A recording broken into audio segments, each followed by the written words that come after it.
cualquier comunidad rural o semirural, pues está presente el ejido, que es esta forma de organización económica a través de la cual el Estado provee. Se supondría que era una reforma agraria integral que no solamente les iba a proveer de tierras, pero bueno, fue el primer paso, les proveyó de tierras y luego, ya que les entregó la tierra, bueno, se entregaba una unidad de dotación que era lo suficiente. Había estudios que se hacían económicos en cada uno por la calidad de la tierra, las condiciones económicas del poblado, y bueno, la unidad de dotación que le entregaban a cada quien, a cada ejidatario de un ejido naciente, tendría que ser lo suficiente para mantener una familia. Entonces, bueno, pues así, desde 1917 hasta 1992, que bueno, Carlos Salinas de Gortari, en turno presidente de la República, consideró que ya no había tierras que repartir, y bueno, presentó una iniciativa de reforma constitucional y se acabó el reparto agrario.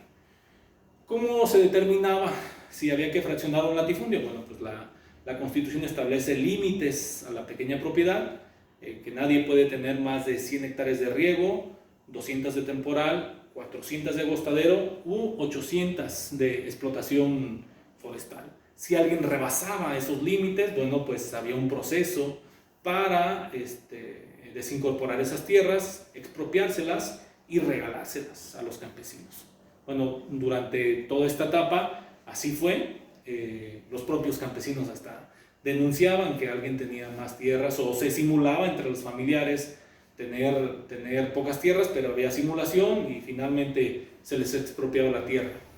Y bien, se hizo justicia, por lo menos por ese lado, se hizo justicia a los campesinos.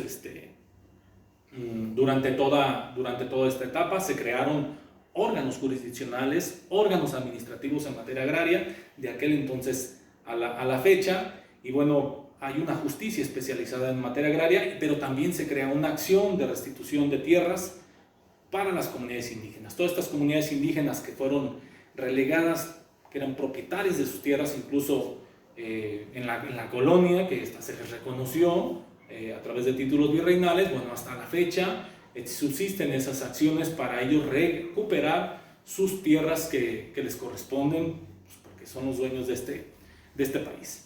Bien, y bueno, finalmente todos los derechos laborales consagrados en el artículo 123 constitucional, si mal no recuerdo, uno de los últimos artículos, porque fue el que generó mayor discusión cuando se hizo la Constitución de 1917, este artículo, bueno, pues revoluciona prácticamente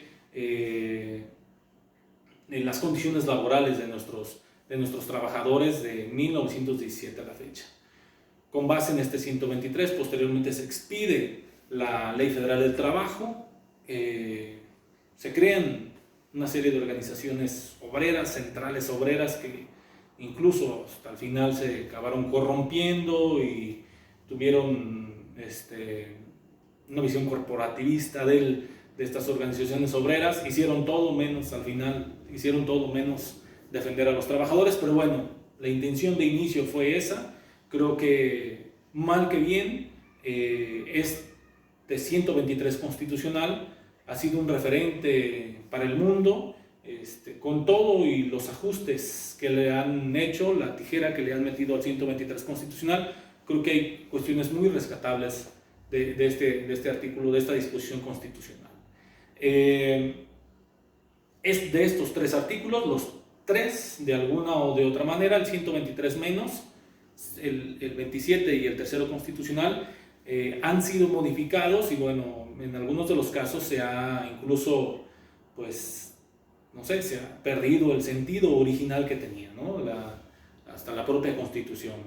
Ya no hay reparto agrario, ya por ahí la Constitución se generaron una serie de rendijas durante el periodo salinista que pudieran hacer no obligatoria la laicidad de la educación privada. Se reconoció la educación privada y bueno, una serie de ajustes, de flexibilidades que se dieron, y que bueno, valdría la pena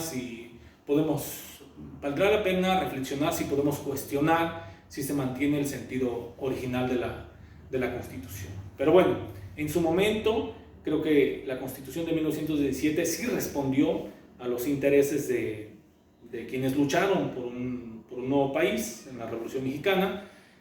Bueno, tan es así que de 1917 a 1926, 9 años después, hay una rebelión que se conoce como la Cristiada, que es una rebelión, es un movimiento contrarrevolucionario, diría yo, porque se opone a la aplicación de estas disposiciones constitucionales. El común de los miembros de las comunidades rurales, bueno, decían, por un lado, el Estado me está regalando la tierra, llegó el profesor normalista rural y está armando ahí un salón para dar clases a nuestros hijos, está alfabetizándonos, pero por otro lado, el ministro de culto religioso que viene al pueblo dice que ellos son representantes de Satanás, que Plutarco Elías Calles quiere acabar con el país y que va a mandar cerrar los templos y cuestiones de ese tipo, ¿no?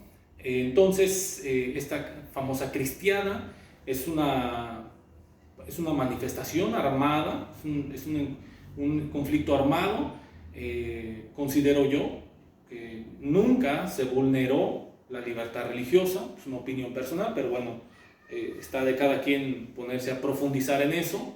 Esta zona norte, la zona de los Altos, de Jalisco, particularmente lo que tiene que ver con Jalisco, tuvieron una participación muy activa en este movimiento cristero, y bueno, yo no le veo otra interpretación más que la Constitución de 1917 tocó intereses con la educación pública gratuita y laica, con el reparto de la tierra y con la defensa de los derechos de los trabajadores. Entonces, y bueno, el establecimiento del artículo 130 constitucional también, que prohibía votar y ser votados a los ministros de culto religioso. Bueno, tenemos razones históricas para hacer ese tipo de prohibiciones, ¿no? Entonces, eso genera esta revuelta que duró 3 años y finalmente, bueno, las cosas siguieron igual. Se mantuvieron las disposiciones constitucionales. Creo que se utilizaron aprovechándose de la fe de la gente para exponerlos a las armas, pero bueno, finalmente la Constitución se mantuvo el tercero, el 27, el 123 y el 130 constitucionales, y bueno, de 1917 al año 2020 llevamos ya 103 años con esta Constitución, que ha tenido muchas modificaciones, que ha tenido muchas enmiendas. Es una Constitución muy amplia, muy profunda, pero creo que en ocasiones por el sistema de vida pública que tiene el país, las condiciones sociales y económicas que vivimos, sí resulta necesario que a veces sea tan extensa y tan precisa, ¿sí? la Constitución. Y bueno, prevalece hasta nuestros días, y bueno, con ello finalizamos la clase de la historia constitucional mexicana. Y bueno, les decía, este segundo ensayo tendría que ser de lo que vimos el día de hoy, que este ensayo sería entregable para de hoy en 8, bueno, ya estamos prácticamente en el periodo vacacional. Si alguien lo tiene ya para este viernes, me lo pueden mandar, y si no, bueno, tienen 3 días de gracia, sábado, domingo y lunes. Hoy es 30 de marzo, 30, 31, 1, 2, 3, 4, 5, para el día 6, a mi correo, efrain@conorte.udg.mx. Ahí me tendrían que mandar el correo, y bueno, espero ya, no sé qué vaya a pasar después del periodo vacacional. Si todavía no es posible, ojalá y sí, ya haya pasado todo esto del coronavirus, o el COVID, o no sé cómo se le llame, ojalá ya haya bajado los niveles de la emergencia sanitaria y pues ya nos podamos ver frente a frente. Y si no, bueno, pues estaremos preparando un audio, un video o algún otro tipo de interacción, pues para no perder la clase. Muchas gracias, buenas noches.